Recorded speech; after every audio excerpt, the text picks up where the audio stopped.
And we are back for episode 5.6. Our episode begins with Aria washing bodies and then wondering about where the bodies are brought. Aria is sick of all the work and wants to be clued in. The waif won't give any answers and then proceeds to tell a story about how she ended up at the House of Black and White. Her stepmother tried to kill her so that her own daughter would inherit, so the waif went to the Faceless Men to kill the stepmom in return. They did, and now the waif is in the service to the House of Black and White. Except she then says that story may be a lie. Now in the book, Aria never complains about the work she's given. She is simply happy to have a home. Likewise, the house is not reluctant to train or give her information. They almost immediately keep her occupied learning Bravosi, playing lying games, and teaching her about poisons. Now in the book, the waif also has a similar backstory, or perhaps not. Though the waif looks like a little girl, she claims to be 36 years old. She tells the same tale we hear in the show, except that the waif was poisoned by her stepmother, which is why she looks like a little girl. Additionally, it was her father who sought the House of Black and White instead of the waif herself, and he was forced to give up all of his wealth.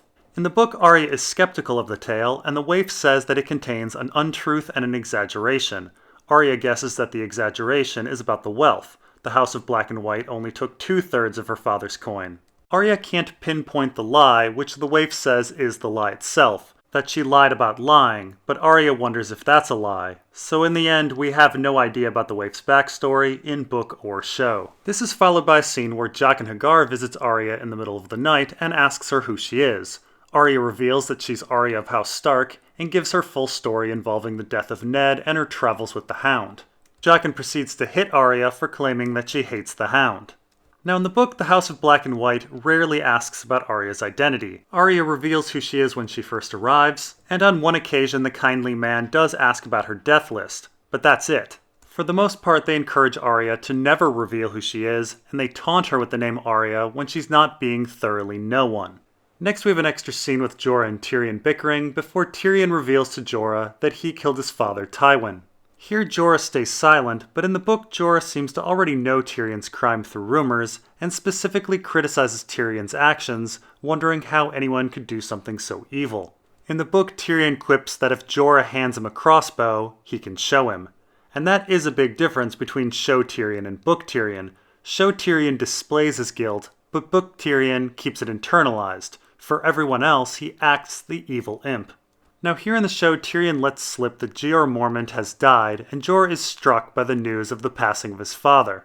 However, in the book, time and messages are significantly slower. The last news that Tyrion hears about the Night's Watch is that Jeor Mormont's ranging party was lost at the Fist of the First Men. Tyrion in passing thinks about fleeing to the Wall, but decides that Jeor might be dead, and that Janos Slynt is likely Lord Commander.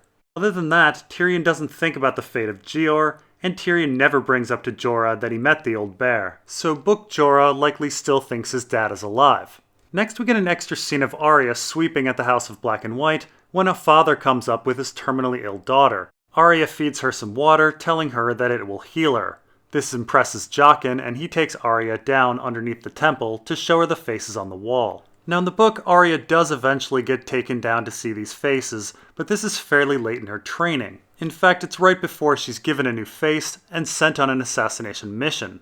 In the book, the house instead first sends Arya out into the city to live amongst the Bravosi, collecting information. Arya takes on the identity Cat of the Canals, a name she chose to remember her mother Cat. And after that, she takes on the identity Blind Beth, named after Beth Cassel, a girl she knew at Winterfell. Arya in the book is extremely bad at becoming no one.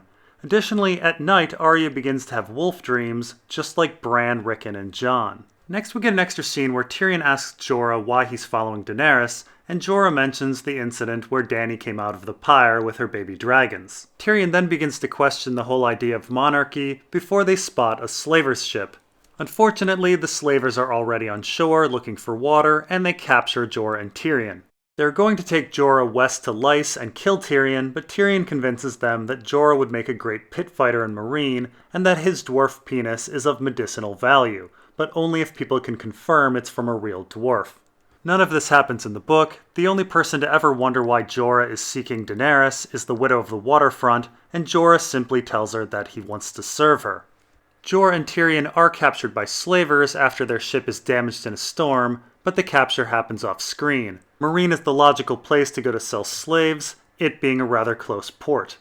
Next we get an extra scene where Littlefinger returns to King's Landing and has a brief run-in with Lancel where they threaten each other, and then Littlefinger visits Cersei to let her know that Sansa is in Winterfell marrying Ramsay. Cersei is furious, and Littlefinger tells her that they should wait for Ramsay and Stannis to fight, and then afterwards he can swoop in with the Vale forces and conquer Winterfell. In return, he asks to be named Warden of the North. Cersei agrees. Of course, none of this plot happens in the book. Lancel only makes it to King's Landing to join the Sparrow movement at the end of the 5th book, just in time for Cersei's Walk of Shame. Littlefinger hasn't been in King's Landing since the beginning of the 3rd book. His only communication with Cersei has been about getting some tapestries. Also, the Boltons have never betrayed the Lannisters, though some around Roose speculate that he desires to be king of the North, and Sansa has yet to come out of hiding. Littlefinger has told Sansa that he wants to use the Vale army to retake Winterfell, but with winter in full swing in the book, it doesn't seem very likely. Next we have our adventures in Dorne. We find out that Myrcella and Trystane really fancy each other, and we get a scene with Doran commenting that their romance is dangerous, and that Areo Hotah may need to use his axe soon. Meanwhile, Jaime and Bronn are sneaking into the Water Gardens, and the Sand Snakes are preparing for their next move.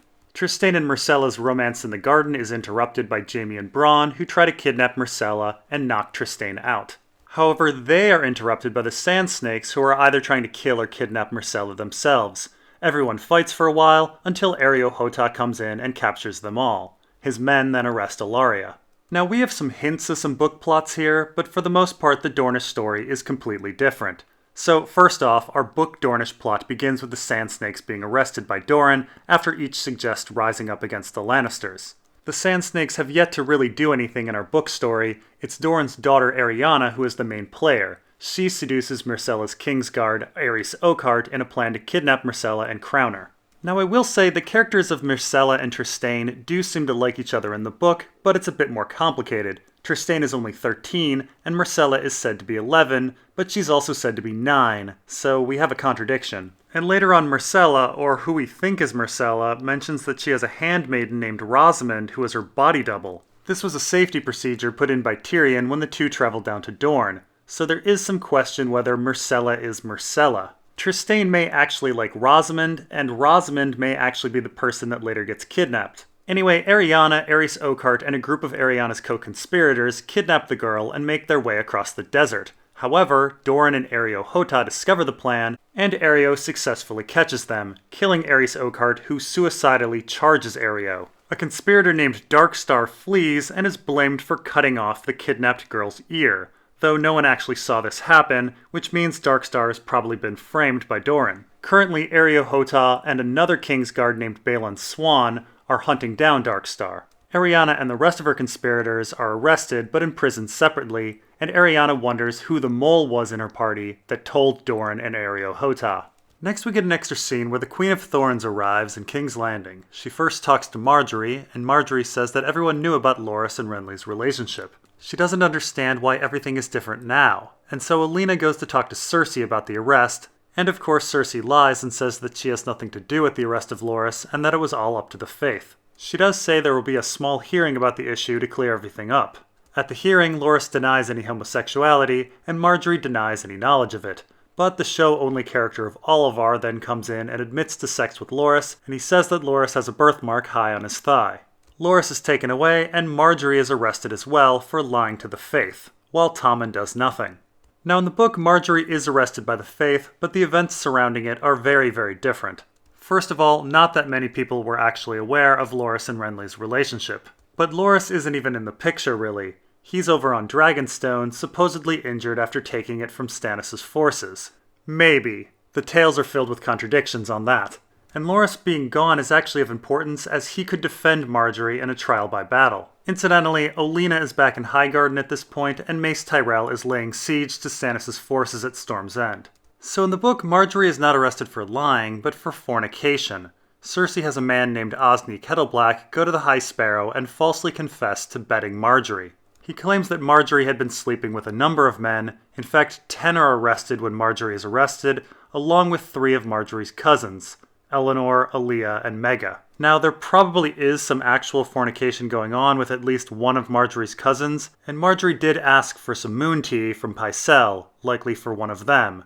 There are various arguments for each cousin's guilt, and this will likely add a complication to Margaery's situation later on. Now in the book, Cersei is arrested almost immediately after Margaery, as Osney Kettleblack is tortured by the Faith until he reveals more, including the murder of the old High Septon and having sex with Cersei. Here in the show, Cersei has a bit more time to gloat. Next we get an extra scene where Myranda comes to bathe Sansa, and then Myranda tells Sansa what happens to other women. Those that bore Ramsay, supposedly. They're fed to dogs. Myranda even names a couple of these women, Tansy and Kira.